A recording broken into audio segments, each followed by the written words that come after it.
Welcome to the deep dive. Today, we are wrestling with something I think is profoundly important for anyone leading or creating anything, really.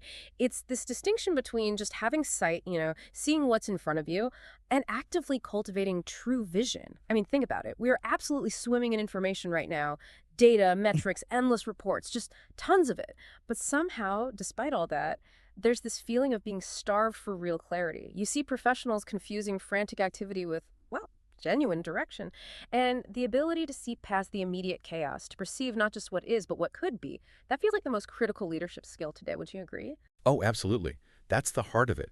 And the sources we've looked at, they treat vision very specifically, not as some, mystical gift that only a few people get, but it's a discipline, something that needs to be trained, sharpened, even protected through consistent habits, inner habits. So our goal here is to explore how we shift from just seeing the facts, the risks, to actually perceiving the promise, gaining what we're calling the promise perspective. That's what lets a leader move forward with confidence, even when everything seems to scream danger. Okay, hold on. Calling it a rigid discipline, doesn't that kind of take the magic out of it? I always thought vision was that spark, that aha moment. Well, the aha moment, that spontaneous insight, that's often the result of the discipline, not really the starting point. And the danger in thinking it's just innate, just magic, is that if you don't treat it like a muscle, something you have to work. Well, it weakens, it atrophies. Think about Yeah. this. You can have two leaders, right? They look the exact same messy situation, same market volatility, same crisis. One sees a brick wall, a total dead end. The other sees a doorway, an opportunity. That difference, it's usually not luck. It's not innate genius. It's trained perspective. Okay, train perspective. So if that's the goal, how do we spot when it's missing, when a leader's lost that edge? You can almost always tell when a leader has stopped seeing. They might still be incredibly busy, back-to-back meetings, calendar packed, but that quiet clarity, that spark of discernment that just cuts through the noise, it's dimmed. They're still directing actions, maybe, but they're not really perceiving the underlying currents, the future potential. And that lack of perception, that's the quiet beginning of decline. Right. And the research we pulled together suggests this decline often starts with what we're calling default vision. Exactly. Default vision. It's almost hardwired to be risk-based. Hmm. It's tuned into fear. And the result, leaders pull back, they play it safe, they kind of hide, and it's driven by these three, almost spiritual traps. The first one, we call the Eden echo. Think about it right from the beginning. Our perception defaulted to fear and scarcity. Adam and Eve sinned, and the immediate shift, realizing they were naked. Fear, hiding. In leadership, it's similar. We default to focusing on the problem we're naked, we lack budget, we fear failure. We focus there instead of on the provider or the bigger possibility. Okay, that makes sense. And then the second trap, it feels so incredibly modern, but you're saying it's ancient. The tyranny of the immediate? Absolutely ancient. We get hopelessly short-sighted. We're just focused on the fire drill right in front of us, the urgent deadline, the inbox crisis. Look at the story of the 10 spies going into the promised land. They came back with a risk report, right? And it was 100% accurate, factually. The people are strong. The cities are fortified. We saw giants there. All facts. But hang on, that's a critical point, isn't it? If the data, the facts about the giants, are totally accurate, how can a leader just ignore that? Isn't that just reckless? That is precisely the challenge. Okay. The key insight is that the data was factually true, yes, but fundamentally incomplete. They were so blinded by the size of the immediate threat, those giants, that they completely lost sight of the ultimate promise, the powerful force that had carried them that far. And their conclusion, driven purely by that fear, catastrophic. We are not able. They confused an accurate risk assessment with the whole strategic picture. And that paralysis, that we can't do it feeling, it spreads, doesn't it? Which leads to the third trap, the contagious noise of the crowd. Oh, highly contagious. Ugh. We started calling it the grasshopper syndrome. This fear-based vision just ripples outwards. Remember what the 10 spies said? We seemed like grasshoppers to ourselves. That was their internal perception. And so we seemed to them. All right, see how that works. Their own smallness, their insecurity, got projected onto the enemy, making the enemy seem absolutely insurmountable. Fear just shouts. Right. It drowns out the quieter voice of faith or promise. Mm. And that collective shouting, too often, that becomes the strategy. Wow. Okay, so these defaults, the Eden echo, tyranny of the immediate, contagious noise, they're powerful. How do we fight back? It comes down to consistency over just, like, charisma or big moments. Hmm. Real vision is forged in those quiet, repeatable rhythms that nobody else necessarily sees. Right. So if the world's moving faster than we can gain clarity, we need some kind of counter framework. Mm. What are the actual, like, daily rhythms? What builds those perception muscles? Yeah, we identified 4 core disciplines. They're interconnected, and they work together to cultivate this promise perspective, to move a leader from just reacting to proactively directing. Okay, first one, prayer, or seeing upward. And we need to understand this primarily as alignment, not just, making requests. It's not where you go to hand in your to-do list for divine approval. It's where you go to recalibrate your strategic GPS, so to speak. You shift the question from, okay, how do I fix this mess, Yeah. to what's the ultimate perspective on this situation? I like that, recalibrating the GPS. It makes me think of that ancient prayer, open my eyes that I may behold wondrous things. So practically, there's Right. this open my eyes prayer exercise. Just intentionally setting aside your limited view for a few minutes each day. Actively listening for what? Insights, impressions, guidance. Exactly that. Listening for that different perspective. Which leads right into the second discipline, reflection, or seeing inward and through. This absolutely requires carving out solitude, Hmm. real quiet time to actually process what you're seeing or hearing, and this is critical, to distinguish the voice of fear from the voice of faith inside you. Great leaders throughout history understood this. Moses spending decades reflecting in the wilderness. Jesus constantly pulling away to lonely places. Solitude isn't wasted time. It's the laboratory where clarity is born. And to make that practical, there's the vision journal idea. Not just scribbling thoughts, but like a focused questioning of your own assumptions. Asking things like, okay, what am I assuming right now that might be boxing me in? Or if I wasn't afraid of failing, what would I actually choose to do here? Precisely. Creating that margin is vital, which then connects to the third discipline, mentorship or seeing outward. Look, you can't train your eyes completely alone. It's impossible. We all have blind spots. We absolutely need what you could call a vision council, not just for accountability, like did you do your tasks, but for a perspective audit. Yeah, and the source material highlighted two key roles needed on that council. First, you need an Elisha mentor. That's the person who's further down the road, who's seen the chariots of fire, the unseen help when you only see the enemy army surrounding you. They offer that seasoned perspective. Yes. And second, you need a Caleb colleague. This is that trusted peer, maybe someone at your level who stands with you.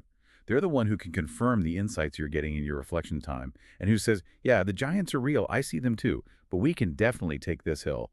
Their confidence comes from the promise, not just the risk plan. Love that distinction. Okay, fourth discipline. Learning or seeing forward and around. Vision isn't a one-time download. It has to evolve as you learn more. And this means, yes, studying foundational texts or scriptures, if that's your framework, but also reading widely. History, leadership books, current events, connecting the dots. So it's about developing what the material called the Issachar habit, like the tribe of Issachar who understood the times. Exactly. Dedicating actual time to understand the currents, the context you're in, and then connecting seemingly separate fields of knowledge.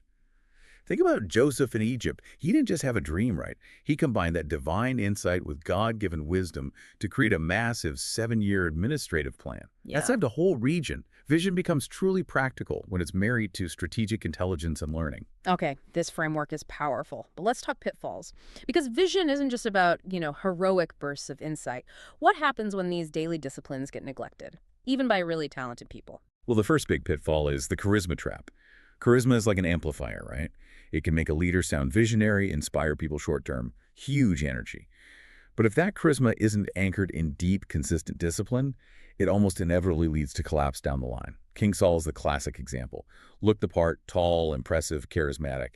But he lacked that deep internal discipline, that core of obedience. So his decisions started coming from fear, from self-preservation, and it led to a pretty spectacular downfall. Charisma just can't substitute for spiritual or inner maturity. Right. And the second pitfall, the discipline deficit, Yeah. that one feels even more tragic somehow, just letting the practices slide. It leads exactly where you'd expect.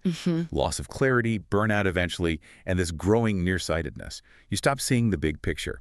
The real danger here is becoming, as the text puts it, blind and grinding grain for the enemy. The chilling picture there is Samson.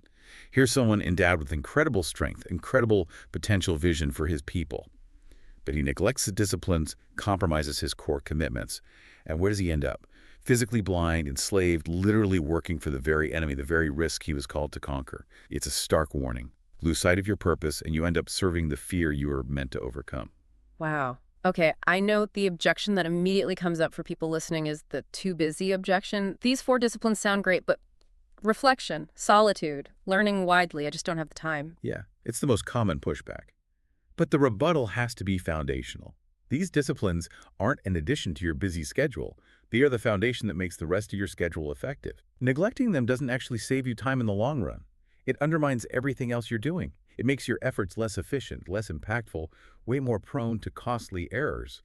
It's actually quite humbling to realize the moment we say, I'm too busy for this, we've kind of already chosen to be nearsighted. I mean, look at the ultimate example people point to, Jesus. Arguably the most urgent, demanding mission imaginable. Yet he consistently retreated, pulled away to solitary places to connect, to gain clarity, if he needed it. That's a powerful point. Okay, let's make this really concrete. Let's revisit David versus Goliath through this lens of trained vision. Right, so when David shows up, what does everyone else see? The whole army, King Saul included. They see the risk. They see a 9-foot giant defying their army. They're completely paralyzed by the facts of the moment. But David, he sees something different. He sees a giant, yes, but a giant defying the living God, the force that had delivered his people over and over. His perspective was framed differently. And his past experiences weren't just like random shepherd stuff. No, killing the lion, killing the bear, that was his vision training. That history, that track record of deliverance, that was his promise perspective in action. It gave him the confidence, the clarity to reject the standard fear-based solution everyone offered him. Here, wear Saul's heavy armor. And instead, run towards the risk, using the simple tools, the sling, the stones that he had already mastered through discipline and experience. His eyes were locked on the size of the promise behind him, not just the size of the giant in front of him. Okay, amazing example. So wrapping this all together, what does this mean for someone listening right now? How do we take this whole framework and actually make it a daily rhythm? We need to start small, make it scalable. We developed this idea of the daily 5-10-5 vision workout. Think of it as your non-negotiable 20 minutes a day to train your eyes. Okay, 5-10-5. Break it down. All right, first, 5 minutes in the morning. This is for the Elisha prayer. Before the emails, before the chaos hits, you deliberately ask for alignment.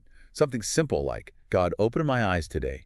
Help me see this situation, these people, this challenge, the way you see it, not just how the world presents it. Just 5 minutes. Okay, 5 minutes a.m. then. Then 10 minutes for what we call the Caleb read.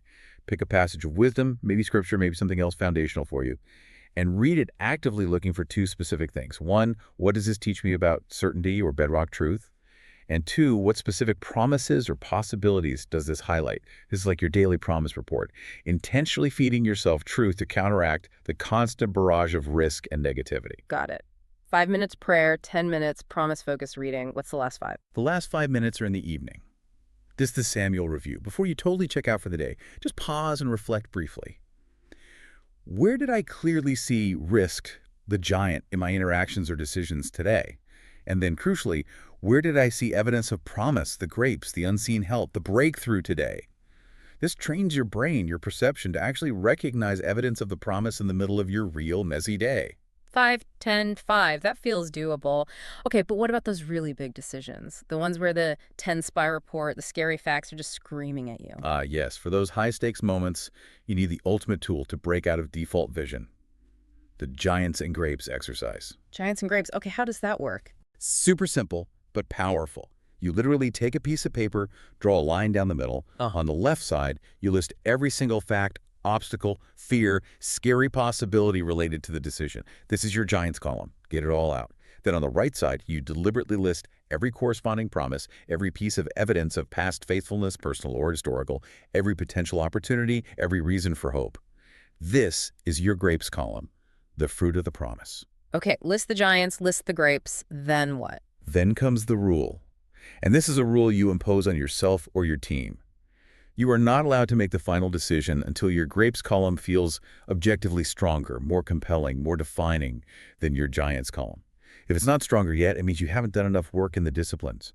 It forces you back to prayer for perspective, back to reflection, back to mentorship, back to learning. It ensures your final step of faith is genuinely built on perceived promise, not just on a slightly less terrifying risk analysis. That's a fantastic tool. Forcing the focus onto the promise side. Look, The world is absolutely drowning in risk reports. Amplified 247 by every news feed, every market fluctuation. It's deafening. What the world is starving for, what you are called to bring, is leadership with trained eyes. Eyes that can filter all that risk through the clarifying lens of promise and possibility. Yeah. And that practical, detail-oriented nature so many leaders have, that's a gift. These disciplines don't erase that gift, do they? They just aim it. They help ensure your energy goes toward executing the promise, not just endlessly managing the risk. Precisely. So let me leave you with this final thought. If your eyes were fully trained right now to see as God sees, if you truly perceive the chariots of fire, that unseen reality Elisha saw surrounding his circumstances, what massive decision, maybe one that currently has you paralyzed by fear or risk aversion, would you make differently tomorrow morning? The question really becomes, are you defining the change that's needed, or are you just surviving the change that's happening to you?